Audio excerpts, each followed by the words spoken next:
आज का हमारा टॉपिक है द अरिथमेटिक मीन।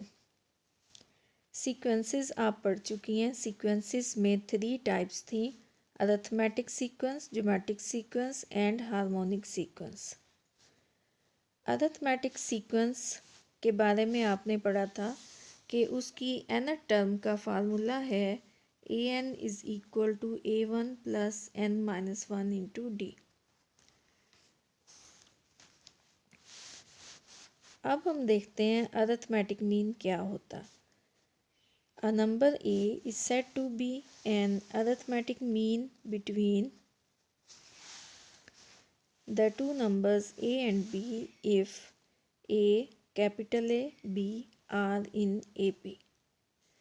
ये नंबर a और b के दरमियान उस वक़्त अरिथमेटिक मीन होगा जब हम इस तरतीब से नंबर्स लिखें, यानी पहले हम लिखें a, फिर अरिथमेटिक मीन लिखें, फिर b। तो ये जो सीक्वेंस बनेगा इस सीक्वेंस को अरिथमेटिक सीक्वेंस होना चाहिए। यानी अगर a capital A b arithmetic sequence है तो ये नंबर जो a और b के दरमियान में है इसको हम कहेंगे कि ये अरिथमेटिक मीन है between two numbers a and b। हम देखते हैं कि अगर ये अरिथमेटिक मीन है तो और अरिथमेटिक सीक्वेंस बनाएगा तो हमें पता है कि इनका कॉमन डिफरेंस सेम होगा, यानी अगली टर्म में से पिछली टर्म को हम माइनस करेंगे तो आंसर सेम आएगा। तो इस तरह से a minus A is equal to b minus A. यहाँ से हम फाइंड आउट कर सकते हैं a, और a इक्वल होगा a प्लस b बाय 2। तो इसका मतलब ये हुआ कि अगर आपने किसी दो नंबर्स a और b के दरमियान अरिथमेटिक मीन फाइंड आउट करना है तो आप ये फार्मूला इस्तेमाल करेंगी कि दोनों को ऐड करेंगी नंबर्स को और 2 से डिवाइड कर देंगी।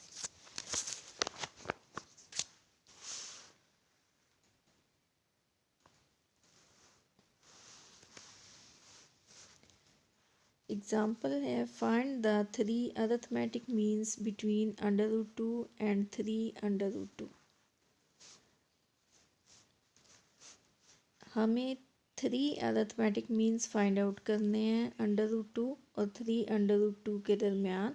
हम सपोज करते हैं कि वो अरिथमेटिक मीन है a1, a2 और a3। और अगर ये अरिथमेटिक मीन होंगे तो ये नंबर्स इस तरतीब से लिखेंगे √2 a1 a2 a3 3√2। तो ये एक अरिथमेटिक सीक्वेंस फॉर्म करेंगे। इसमें फर्स्ट टर्म होगी √2 और इसमें फिफ्थ टर्म होगी, ये आप काउंट कर लें, फिफ्थ टर्म है ये, तो ये इक्वल होगी 3√2 के। और n है इसमें नंबर ऑफ टर्म्स, तो n नंबर ऑफ टर्म्स क्या है, 5 है। अगर हमें d का पता चल जाए कॉमन डिफरेंस का तो हम पिछली टर्म में d ऐड करके अगली टर्म जो कि a1 होगी वो फाइंड आउट कर सकते हैं। इसलिए सबसे पहले हम d की वैल्यू फाइंड आउट करेंगे। इस फार्मूले में हम n की वैल्यू 5 पुट कर रहे हैं। a1 है √2, n की वैल्यू 5 माइनस 1 और फिर d। इसे जब हम सॉल्व करते हैं तो d की वैल्यू आ जाती है यहाँ से 1/√2। पिछली टर्म में जो कि √2 थी उसमें हम d ऐड करेंगे तो d की वैल्यू है 1/√2, यहाँ हमने ऐड किया तो इस तरह से इसका आंसर आ जाएगा 3/√2 और ये वैल्यू होगी a1 की। अगर हमें a2 फाइंड आउट करना है तो a1 में हम d ऐड करेंगे।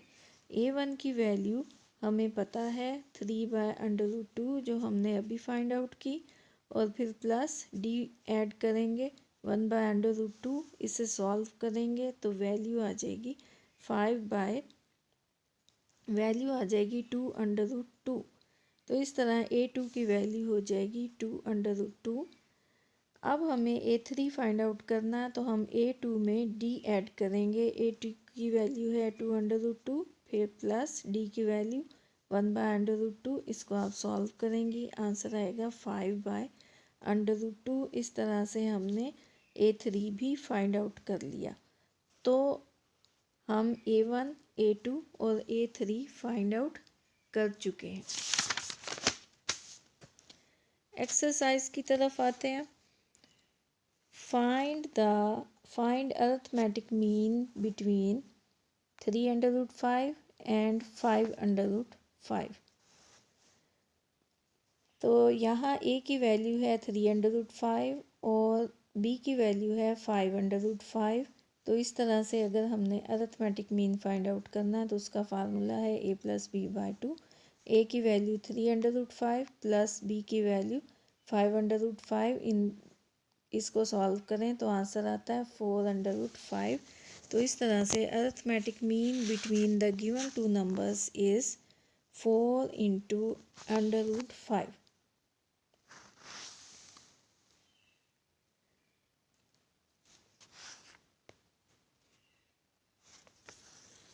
Question here. Insert 7 arithmetic means between 4 and 8. तो 4 हम शुरू में लिखेंगे, 8 हम एंड में लिखेंगे और 7 अरिथमेटिक मीन्स लेंगे हम A1, A2, A3 up to so on A7।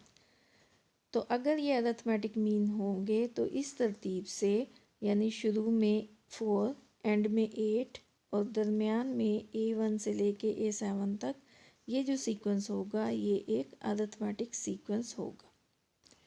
हमें A1 से लेकर A7 फाइंड आउट करना। तो A1 हम जो कि कैपिटल A1 है वो किस तरह फाइंड आउट कर सकते हैं, इस तरह से कि हमें D की वैल्यू पता हो तो हम 4 में D ऐड करेंगे तो A1 आ जाएगा। तो जैसे हमने एग्जांपल की थी उसी तरह से है ये। आपके पास A1 की वैल्यू है 4, A9 ये टर्म, अब जो 8 है ये 9th टर्म है। तो A9 इज़ इक्वल टू 8 और n की वैल्यू है 9। इस फार्मूले में पुट करेंगे, D की वैल्यू आ जाएगी 1/2।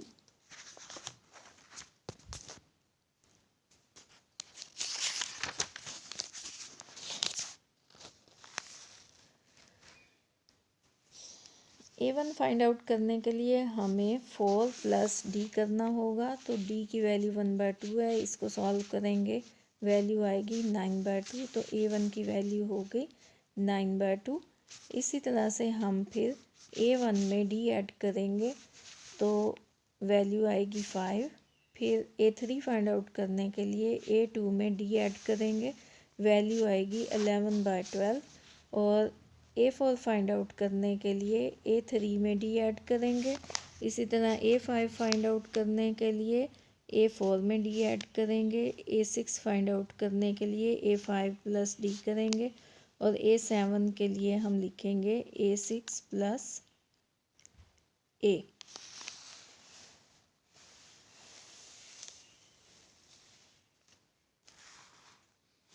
आपके सिलेबस से जो रिलेटेड क्वेश्चंस थे वो मैंने आपको बता दिए।